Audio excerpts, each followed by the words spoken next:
À l'occasion de l'une de ces rencontres, le monde agricole a choisi de se réunir dans un haut lieu de la formation, le SC3. Son directeur a pu délivrer ses recommandations face aux enjeux des mutations de l'économie. Pour moi, c'est l'économique, le social, l'environnemental. Le principe Airbnb qui est mis au service du machinisme agricole.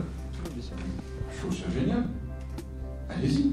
Marie-Claude Briet-Clément n'hésite pas à se lancer. Son but, utiliser l'outil de la formation pour répondre aux enjeux de la triple performance économique, sociale et environnementale. La performance économique, le monde de crise là nous montre bien à quel point aujourd'hui il est nécessaire de reconstruire d'autres modèles économiques. Performance sociale, comment on fait pour que chacun puisse vivre dignement de ce métier? C'est la compétence qui va permettre la performance, c'est ça pour moi la dimension sociale.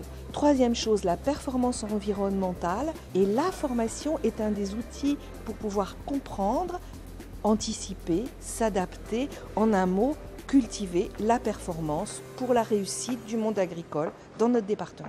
Comment cultiver la performance dans un contexte en mouvement? Réforme de la PAC, aléas climatiques, volatilité des prix, nouvelles filières et réseaux de distribution.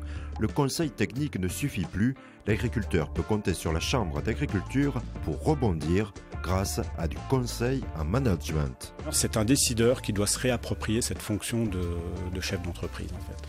Il doit être en capacité de lever la tête du guidon, de poser quelque sorte les valises, pour se remettre en perspective et surtout se situer en capacité d'anticipation. Donc dans ce cadre-là, on est en train de réfléchir et de constituer une offre de service adaptée à ce conseil d'entreprise, avec aussi probablement des alliances avec d'autres partenaires tels que les centres de gestion pour, disons, être en capacité d'avoir une vision globale de ce qu'on peut apporter aux agriculteurs du département. Partenaires de cette évolution, les écoles et la Chambre d'agriculture ont signé une convention afin de mettre à disposition les équipements pour former les exploitants agricoles.